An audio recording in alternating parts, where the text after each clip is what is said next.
We're back. Hello everyone and welcome back to Roll. I'm the host of the channel. My name's Nathaniel and we are back with a special video today talking about a video game that has garnered a lot of hype and a lot of excitement around it. I've been following it for a little while now and I just wanted to finally make a video on it, especially before it came out.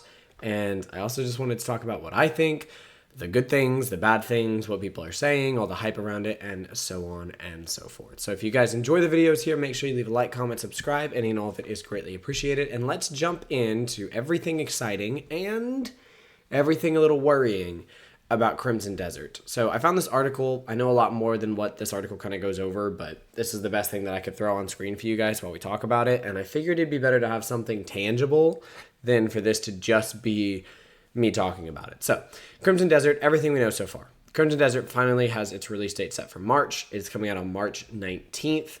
It is a single-player action RPG game that will be taking us into a high fantasy open world. So it's already right there, high fantasy RPG action open world.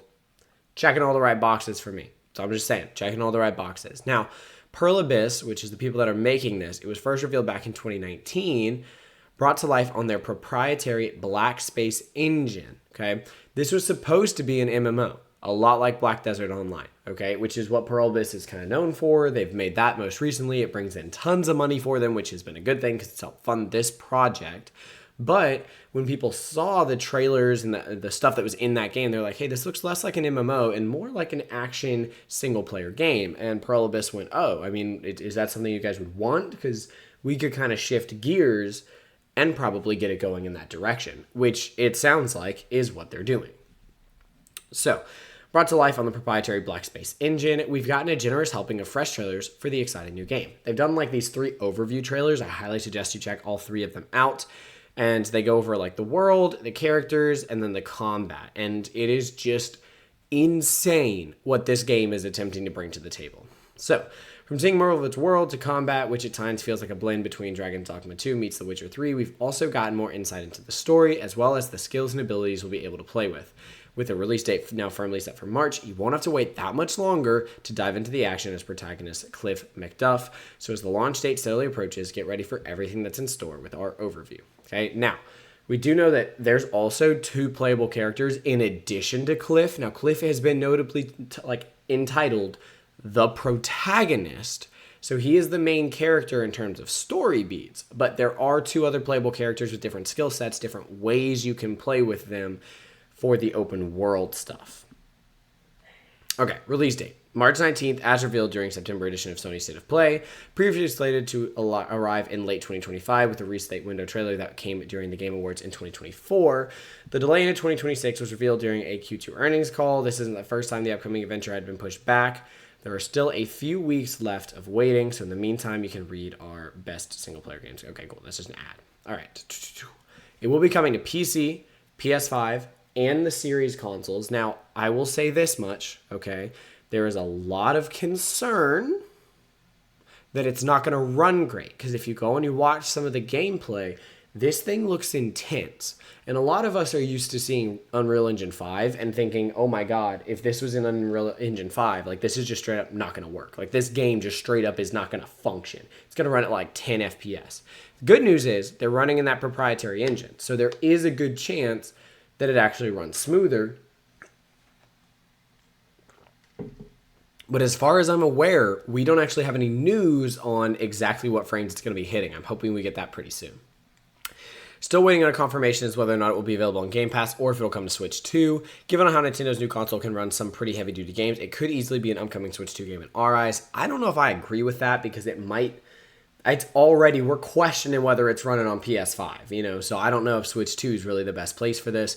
Its predecessor, Black Desert Online, was also on Game Pass, so there is hope that we could see it there. I don't think we'll see it there. Can you pre-order it? Yes.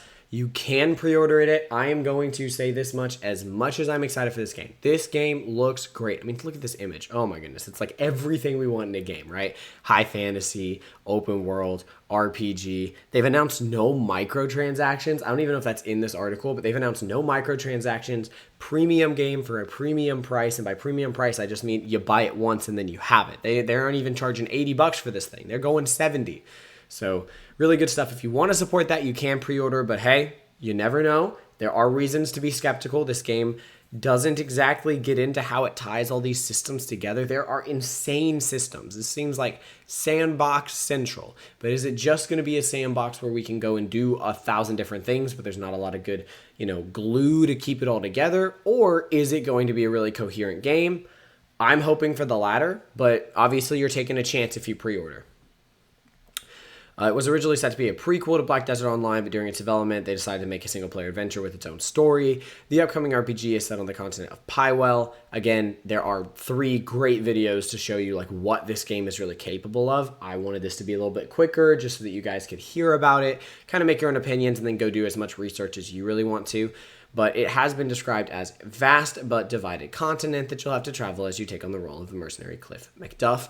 They did say that it is double the size of the map of Skyrim and larger than the map of Red Dead Redemption 2. So just to put it in some scale there, this is not nothing. We're not talking like a small, dense world. We're definitely talking an expansive world. So there is some concern there. How dense is it going to feel? All right, the main story of the game revolves around various power struggles after King of Dominus, unifier of lands, falls into a coma. With the king's absence, there's a power vacuum that tons of enemies are keen to take advantage of. Our main character, Cliff, is said to be forced to rise into a leadership role as he forms a group of mercenaries to keep opportunistic villains in check. Along with forming a group of allies, you'll have to fight for survival and face the demons from your past too. Now, I will say this much.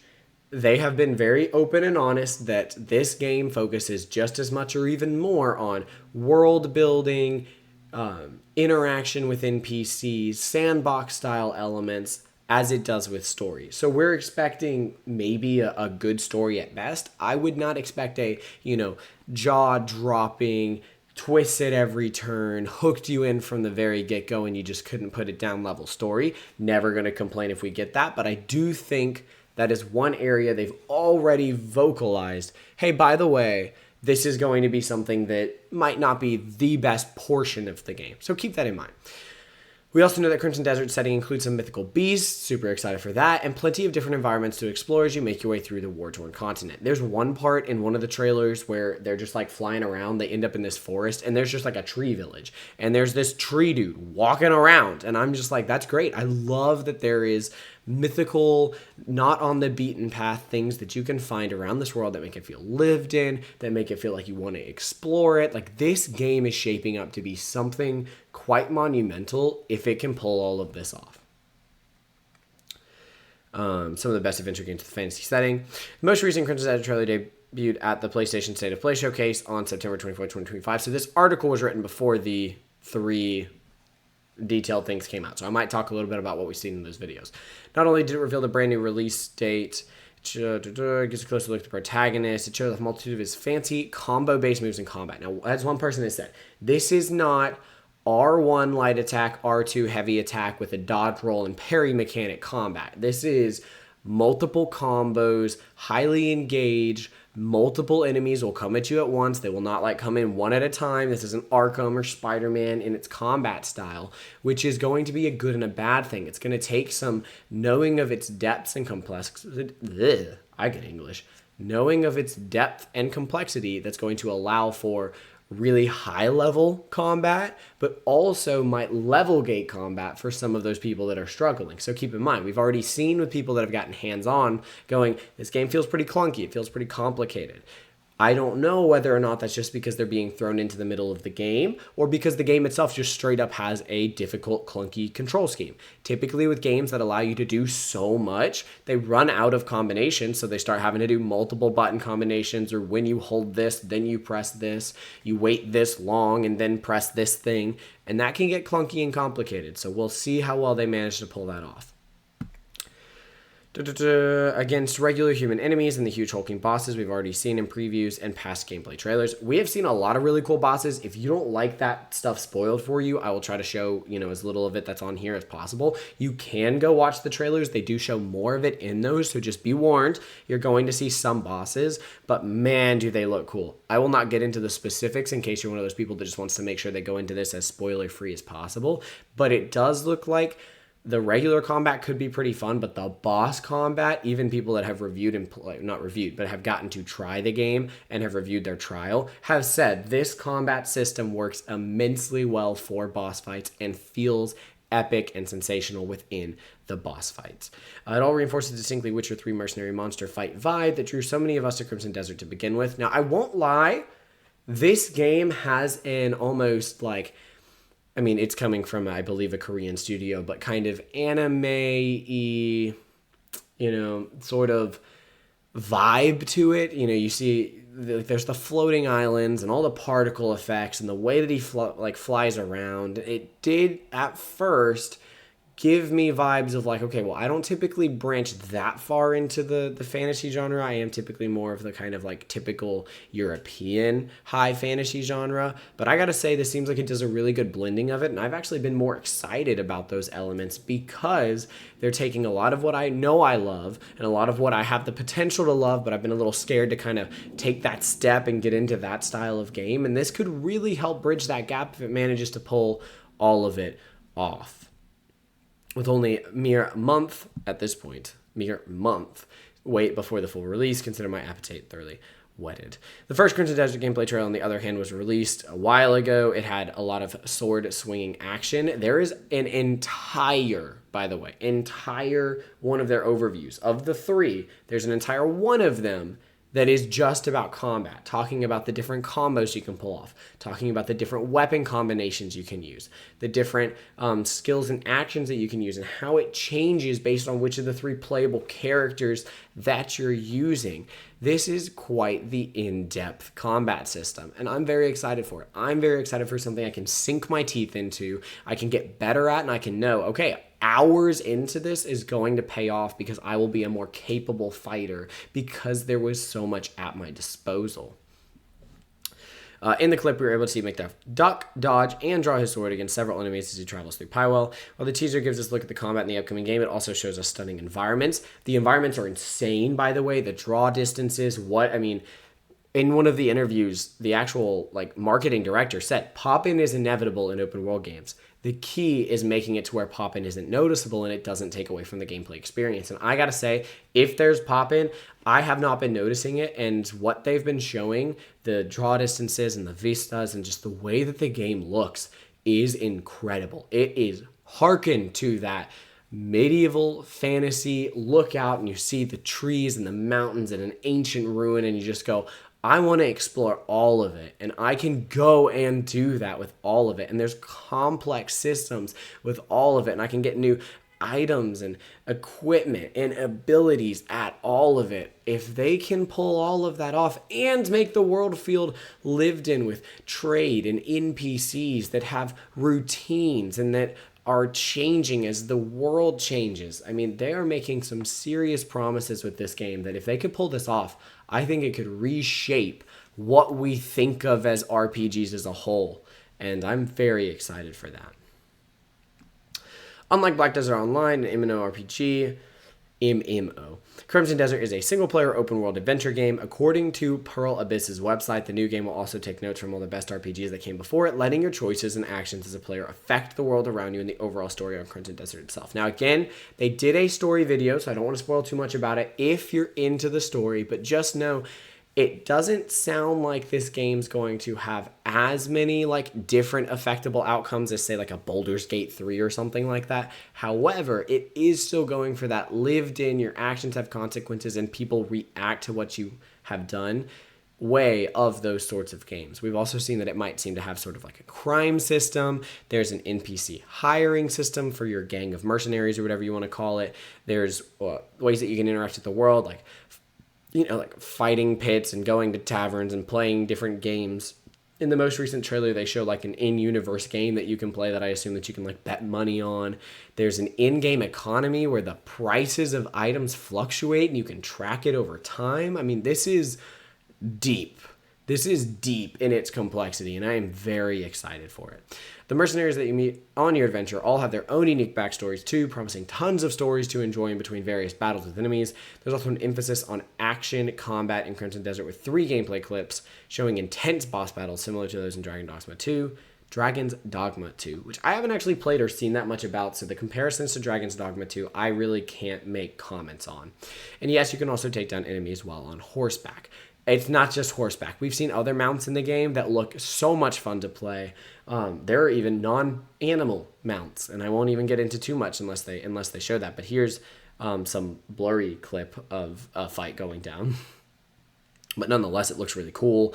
And I mean, yes, there's a lot of particle effects that we're seeing here, but they did say that you can turn that down or you can even turn it off. Now, they recommend not turning it off because it tells you a lot about the game. But, you know, you see that he just picked up the pillar there and slammed it into the boss. It's so cool. It also features some combo-heavy melee moves. If you want a full combat breakdown in the upcoming game, you can check out our in-depth dive, which now they've actually done, like I said, those 3 videos. Pearl Abyss has promised players a new generation of weapons to accompany classic ones. Crimson Desert skills and abilities have also been revealed with a system that will see you level up by finding particular items or learning from the characters, both allies and enemies you encounter in the world at large. Alchemy will also factor into the single-player adventure, with Cliff having the ability to use it in order to give weapons special abilities. Excitingly, there'll be plenty of activities to get up to in the world too, from cooking to fishing and rock climbing. You can also expect to come across some puzzles, with the devs also detailing that there will be a faction and resource management. So again, this was written technically, like I said, before the 3 videos I believe that we have gotten. So in addition to everything that they're talking about here, we have seen more combos and weapon choices.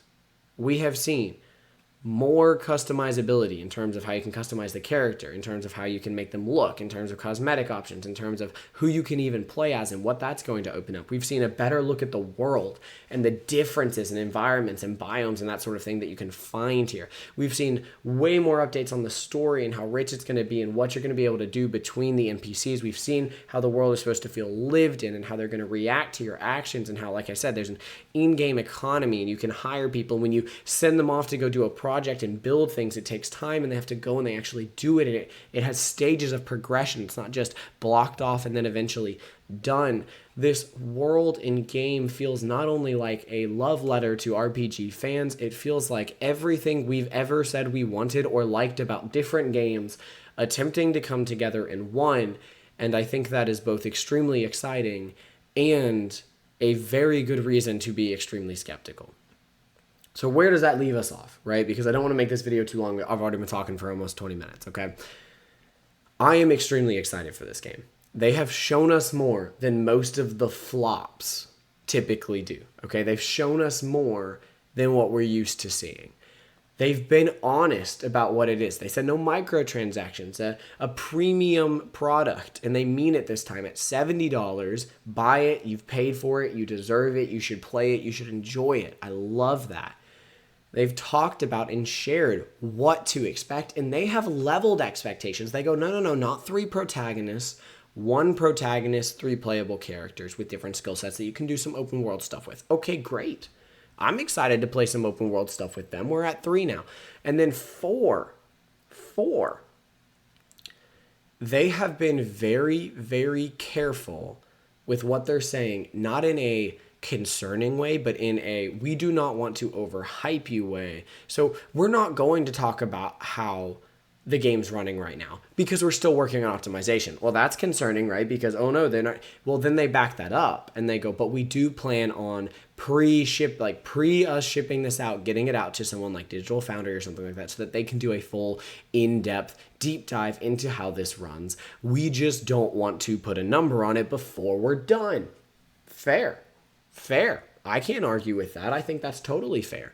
So I have to say that as much as I am skeptical, as much as we have been burned, as much as there are parts of this game that I go, I just don't know if that's for me, and I am so worried that it's going to run like crap and that it's just going to be a major disappointment and no one's going to like it and it's just going to be the biggest letdown of 2026, while all of that is possible, I think with the amount that they have shown, the amount that they have marketed, the confidence at which they have marketed, the amount that they've put in players' hands already and play tested it and let people try it and demo it. They've gone back to those demos and changed those parts based on their feedback. They have been in the business of making this every single thing that they've said. Not to mention, it's got the MMO money from Black Desert Online and it's got the proprietary engine. I think We are favored to be on the side of success here.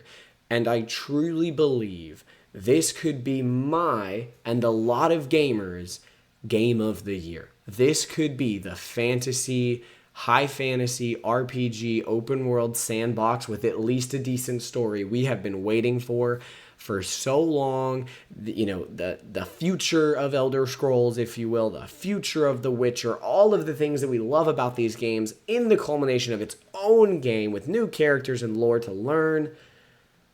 I think it could be glorious. I think this could be revolutionary and set the bar for The Witcher 4, set the bar for Elder Scrolls 6. And honestly, even, I don't want to say level the playing field because GTA is its own ball game. It will still be the mainstream media killing game in terms of how crazy it is when it releases. I don't think any game is capable of bridging that gap. Genuinely, I don't. Okay? But I do believe this is capable of opening up a space of conversation within the gaming world and going, GTA 6 is its own beast, but there is another game out there showing us what these consoles and game developers are capable of if they really find that perfect formula. And there is more than just one example. There is GTA 6, which I'm sure will be everything they've promised. Rockstar is an insane studio. And then there is Crimson Desert, this game that so many hadn't even heard of, that just said, look, if you do it well, you do it right, you know what you're doing, and you don't overhype it, you take your time, and you get the job done, this is where we're at, and this can set a new bar. And I think that's important because right now the bar can't be set by someone like Rockstar because they're Rockstar. They are their own breed of game developers. But Pearl Abyss would be an example that other studios can do this. There are bigger, badder, well-known studios that aren't Rockstar that are on par with Pearl Abyss. And if they can do it, the others can do it too.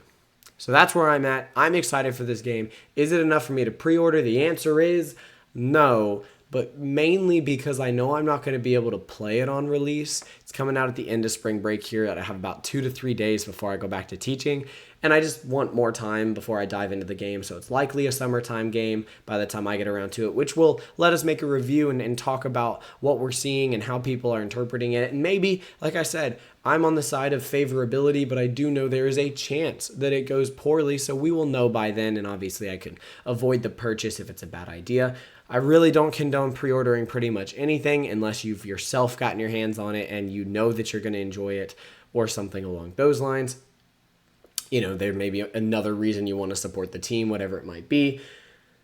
But beyond that, I have to say I'm very excited. I've continued to see nothing but good stuff about this game, and honestly, it has continued to fight against the skepticism to the point where I am on Team Crimson Desert. I think this game genuinely could be my game of the year. Thank you guys so much for watching the video. If you enjoyed it, make sure you leave a like down below, comment, and subscribe to the channel if you want to see more videos like this. Let us know what you think down below. Have you heard of Crimson Desert? Do you like what you're seeing? Are you skeptical? Are you on the side of it being good? Are you on the side of it being bad? Where do you think it's going to fall?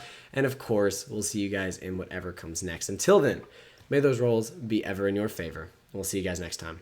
Peace out. Bye, y'all.